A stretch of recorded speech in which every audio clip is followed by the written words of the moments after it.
Hello दोस्तों, मेरे YouTube channel पर आपका स्वागत है। तो चलिए कहानी शुरू करते हैं। कहानी अच्छा लगे तो प्लीज़ चैनल को लाइक, सब्सक्राइब और शेयर जरूर। सभी लिविंग हॉल में बैठे बातें कर रहे थे कि बाहर 3 गाड़ियां एक साथ आकर रुकती है। विप्लो गाड़ी रुकने की आवाज़ सुनकर चहकते हुए रिया की तरफ देखकर बोले, मोटी तेरी मेरी बन्नी आ गई, मैं जा रहा हूँ। इतना कहकर विप्लो दौड़ते हुए हवेली के एंट्रेंस की तरफ भाग जाता। उसे भागता हुआ देखकर रिया भी उसके पीछे आते हुए, रुक जा बंदर, मैं भी आ रही हूँ तेरे पीछे। ये कहते उसके कदम रुक जाते और सिर घुमा कर देखती है जहाँ अनमोल ने उसके हाथों को पकड़ रखा था। रिया अनमोल के हाथ को देखते हुए आईब्रो चढ़ाकर बोली, क्या हुआ? मुझे तुमसे बात करनी है, अनमोल ने कहा। जिसे सुन रिया अपना हाथ झटक से झुराते हुए बोली, मेरी बात जब दिमाग में उतर जाए तब मुझसे बात करने की कोशिश कीजिएगा। इतना कहकर रिया अनमोल को इग्नोर कर बालों को झटकते हुए अपने कदम आगे बढ़ा देती है। अनमोल का गुस्सा आने लगता और रिया के पीछे जाकर उसे अपने साथ खींचते हुए हवेली में बने गलियारे की तरफ ले आता। रिया अनमोल की हरकत पर अपने हाथ को छुड़ाते हुए गुस्से से बोली, मेरे हाथ को छोड़िए। अनमोल रिया के हाथ को छोड़कर उसे धक्का देता है, जिससे रिया दीवार से जा टकराती है। अनमोल दीवार के दोनों तरफ अपने हाथ रख रिया की आंखों में अपनी लाल आंखों से घूरते हुए, डोंट टेस्ट माई पेशेंस। रिया, तुम्हारी इग्नोरेंस मेरे दिल को जलाती है और अगर गुस्सा आ गया ना तो तुम्हें पछताना पड़ सकता है। अनमोल की बात पर रिया उसके सीने पर मारते हुए नम आंखों से उसे देखते हुए बोली, बहुत बुरे हो आप, बहुत बुरे, मुझे आपसे नफरत है। ये कहते हुए चुप हो जाती, जिसे देखकर अनमोल रिया के चेहरे पर हाथ रखते हुए कहता, अपने शब्द पूरे करो। रिया अनमोल के हाथ को झटकते, मुझे आपसे बात ही नहीं करनी। अनमोल रिया के हाथ को झटकने पर उसे घूरते हुए बोला, मुझे तुम्हारी ये हरकतें बिल्कुल नहीं पसंद, बता रहा हूँ। जिसे सुनकर रिया अनमोल की आंखों में घूरते हुए, आप मुझे एक बात बताओ, और कितनी बातें छुपाई आपने मुझसे?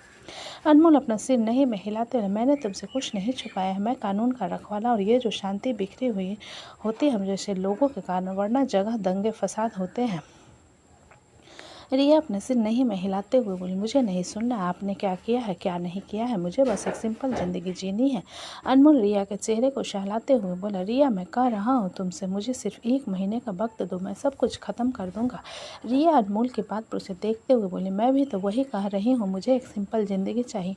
अनमोल रिया की बात पर हल्का सा मुस्कुराते हुए बोला, पहली बार तुमने मेरा नाम लिया, फिर से लो। ये कहते हुए अनमोल रिया के हल्का करीब आ जाता है, जिसे देखकर रिया उसे खुद से दूर करते हुए, मेरा मूड नहीं है, मेरा दिमाग मत खराब करो। अनमोल रिया के कमर पर अपने हाथ रखते उसके चेहरे को पकड़ हल्का से ऊपर करते हुए, मेरा नाम लो। रिया चिढ़ भरी आंखों से अनमोल को देखते हुए, अनमोल मुझे जाना है, प्लीज़ मुझे जाने दीजिए, वरना।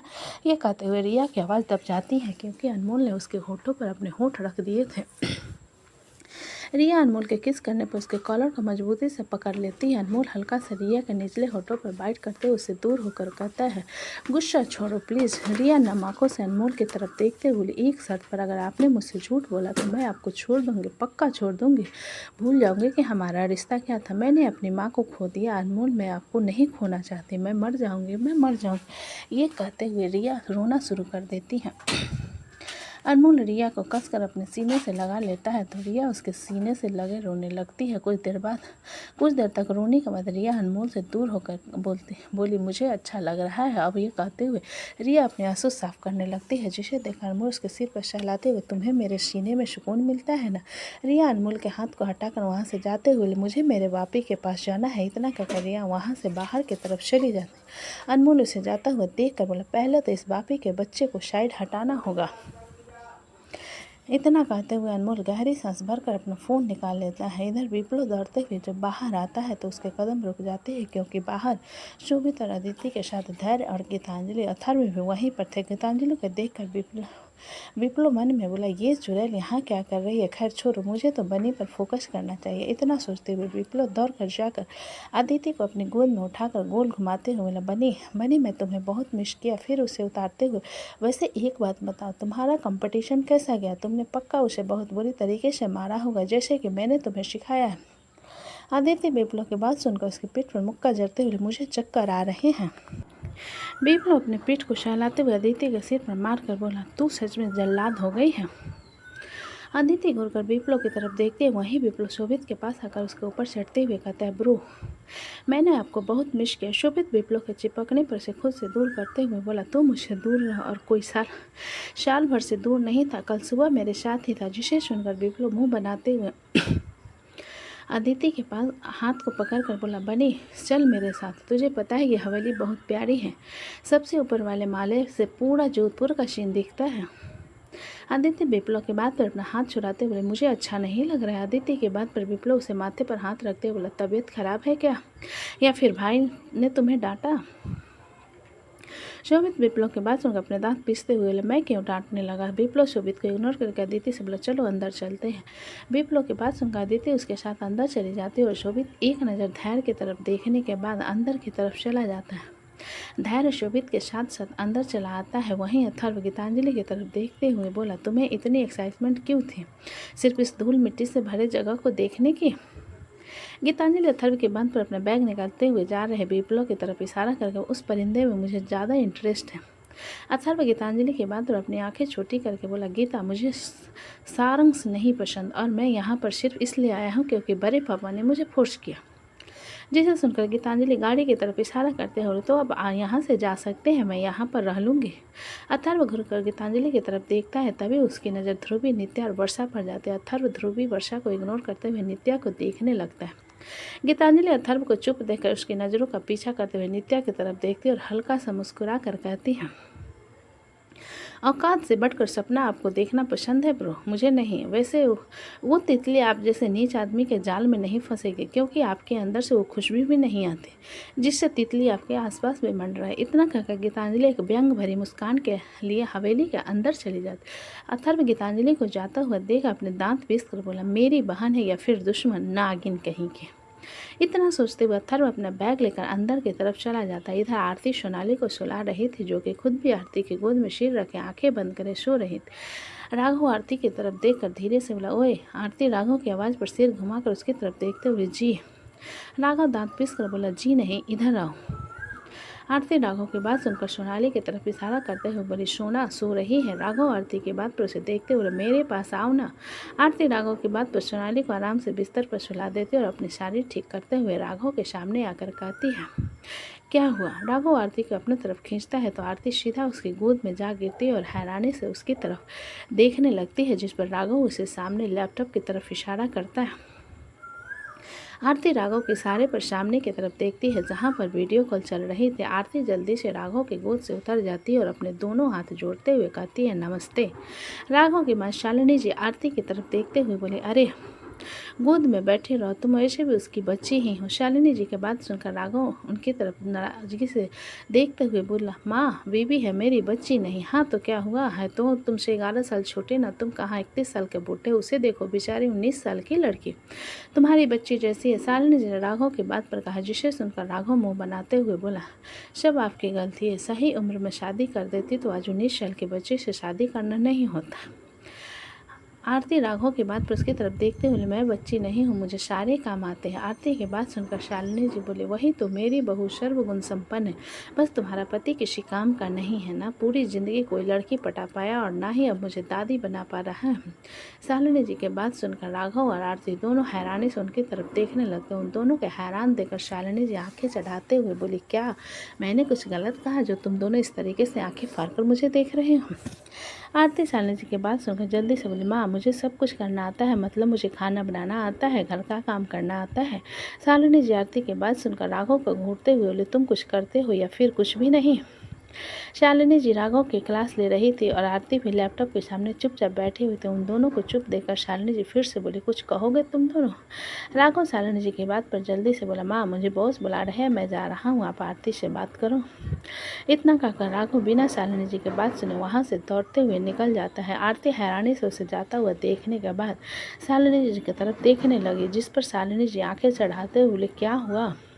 आरती शालिनी जी की बात पर अपना सिर नहीं में हिलाते हुए बोली, कुछ भी नहीं माँ। शालिनी जी आरती के चेहरे को 2 मिनट देखने के बाद बोली, आरती बेटा, राघव थोड़ा सा गुमसुम सा है, वो अपनी फीलिंग जल्दी से किसी के साथ रखता नहीं है, उसे खुद में उसके उपाय ढूंढना पसंद है। इसलिए अगर तुम्हारे प्रति उसके दिल में कोई फीलिंग होगी तो वो तुमसे नहीं कह पाएगा, इसलिए तुम्हें ही शुरुआत करनी होगी। शालिनी जी की बात पर आरती हैरानी से बोली, लेकिन माँ मैं क्या करूँगा, और वैसे भी वो हर पल मुझे डांटते रहते हैं। क्या कहा तुमने? राघव तुम्हें डांटता है? शालिनी जी ने पूछा, जिसके जवाब में आरती अपना सिर हिलाते हुए बोली, कुछ भी छोटी सी गलती हो जाती है तो बहुत चिल्लाते हैं और हर बार यही कहते हैं कि ज़बरदस्ती मैं उनकी ज़िंदगी में भेजी गई हूँ। आरती की बात पर शालिनी जी अपना सिर हिलाते हुए बोले, उस बेअक्ल लड़के को मैं छोड़ूंगी नहीं। उसकी हिम्मत कैसे हुई मेरी इतनी प्यारी सी बहू पर ऐसे घिनौने इल्ज़ाम लगाने के। उसकी तो क्लास लेनी पड़ेगी। आरती शालिनी जी के बात पर अपना सिर नहीं में हिलाते हुए, नहीं माँ, अगर आपने उन्हें कुछ कहा तो वो फिर से मुझ पर चिल्लाएंगे। क्या तुमने अपने हाथों में चूड़ियाँ पहन रखी है? क्या तुम उस पर नहीं चिल्ला सकती? अगर वो तुम पर चिल्लाता है तो शालिनी जी ने आरती को डांटते हुए कहा, जिस पर आरती अपना सिर झुकाकर धीरे से बोली, और अगर उन्हें बुरा लग गया तो? क्यों, तुम्हें बुरा नहीं लगता? तुम्हारी फीलिंग हर्ट नहीं होती? तुम बहुत महान हो जो तुम उसकी सारी बात सुनोगे। शालिनी जी ने आरती को घूरते हुए कहा, जिसे सुनकर आरती शालिनी जी की तरफ देखते हुए बोली, तो ठीक है, आपने कह दिया ना, तो मैं भी उन्हें बहुत डांटूंगी। शालिनी जी आरती के बात पर मुस्कुराते हुए बोली, बहुत खूब। आरती कुछ पल चुप रहकर थोड़ा हिचकिचाते हुए बोली, माँ। शालिनी जी आरती को संकोच करता हुआ देख और संकोच करने की जरूरत नहीं है, मैं तुम्हारी माँ हूँ, बोलो क्या बात है, कोई परेशानी है? आरती शालिनी जी की बात पर अपना सिर नहीं में हिलाते हुए बोली, मुझे परेशानी नहीं है, वो आप कह रहे थे ना बस। आरती की बात पर शालिनी जी मुस्कुराते हुए बोली, तुम बच्चे की बात कर रही हो? आरती हल्का सा ब्लश करते हुए अपना सिर हाँ में हिला देती है, जिसे देखकर शालिनी जी हंसते हुए कहते, हाँ हाँ हाँ, मैंने तुम दोनों का ऐसा कुछ नहीं कहा, मैं बस तुम दोनों की खिंचाई कर रही थी, अभी तुम बहुत छोटी हो, तुम्हें तो अपने करियर पर फोकस करना चाहिए। शालिनी जी की बात सुनकर आरती मुंह बनाते हुए बोली, लेकिन माँ, मुझे पढ़ाई लिखाई बिल्कुल नहीं पसंद। शालिनी जी अपना सिर हिलाते हुए बोली, मैं तुम्हें एक लिंक भेजूंगी, उसमें आर्ट ट्यूटोरियल पुस्तकालय में एक लाइब्रेरियन की ज़रूरत है, मुंबई में ही, तुम वहाँ पर पार्ट टाइम जॉब कर लेना, तुम्हारे खर्चे के पैसे निकल जाएंगे। शालिनी जी के बात सुनकर आरती थोड़ी सी परेशान होकर बोली, लेकिन माँ, अगर मैं काम पर जाऊँगी तो सोना का ख्याल कौन रखेगा? शालिनी जी हल्की खटास के साथ बोली, मुझे समझ नहीं आता, इस राघव को हो क्या गया है, उस लड़की को लेकर क्यों आया है जैसे खुद बच्चे पैदा नहीं कर सकता। शालिनी जी बात पर आरती हल्का सा मुस्कुराते हुए बोली, लेकिन सोना बहुत प्यारी है माँ, और जब वो माँ कहती है ना, तब ऐसा लगता है जैसे सोना सच में मेरी ही बेटी है और मैं उसे नहीं छोड़ना चाहती। आरती की बात पर शालिनी जी सख्त आवाज़ में बोली, आरती, बेशक तुम एक बहुत अच्छी माँ बनोगे, लेकिन उस लड़की के लिए अपनी शादीशुदा ज़िंदगी बर्बाद मत करो। राघव को ज़्यादा अटैच होने मत दो। उसके साथ आरती शालिनी जी के सख्त आवाज़ पर मन में बोली, इन्हें कुछ कहना बेकार है, इसलिए बस हाँ कह देती हूँ। इतना सोचते हुए आरती अपना सिर हिला देती है तो शालिनी जी कहती है, अच्छा ठीक है, मेरे स्टूडेंट आ गए, मैं उन्हें पढ़ाने जा रहा हूँ, बाय। इतना कहकर शालिनी जी कॉल कट कर देती है। कॉल कट होते ही लैपटॉप के वॉलपेपर पर आरती की नज़र जाती है, जिसमें आरती की और सोनाली के साथ वाली तस्वीर लगी थी। उस तस्वीर को देखकर आरती हाथ आगे बढ़ाकर उसे छूते हुए मुस्कुरा देती है। तभी राघव वहाँ पर आ जाता है और उसके हाथ से लैपटॉप लेते हुए कहता है, आता है चलाना जो हाथ लगा रही हो, अगर कोई फाइल डिलीट हो जाती तो? आरती राघव के बात पर उसे घूरते हुए बोली, तोला आथे ना आत ओतके माँ खुश रहा, मोर ऊपर अपन साइंस ओकर निर्माण के होशियारी मत दिखाएगा। राघव आरती के सिर पर हल्का सा चप्पत लगाते हुए, कभी कभी मिर्गी का दौरा उठाना है क्या तुम्हें, जो छत्तीसगढ़ बोलती हो? जिसे सुनकर आरती अपने सिर हिलाते हुए राघव को घूर कर बोले, हम छत्तीसगढ़िया छत्तीसगढ़िया सबले बढ़िया, सुने हंस कि नहीं? राघव अपना सिर नहीं में हिलाते हुए, नहीं सुना। आरती राघव के बात पर मुंह बना देती और सोफे से खड़ी होकर वहाँ से जाने लगी, जिस पर राघव उसके हाथ को पकड़ कर कहता है, सुनो। आरती से घुमाकर आरती की तरफ देखते हुए बोले, राघव की तरफ देखते हुए बोले, जी। राघव दांत पीसकर बोला, जी नहीं, सोना का ख्याल रखना, मुझे कुछ मीटिंग अटेंड करनी है, फिर शाम की आरती के लिए चलेंगे। आरती अपना सिर हिला देती है तो राघव उसे देखते हुए, माँ की बातों को ज़्यादा दिमाग में लेने की जरूरत नहीं है, वरना तुम्हारे दिमाग के सारे अर्जे पुर्जे अलग करके फिर से कस दूंगा।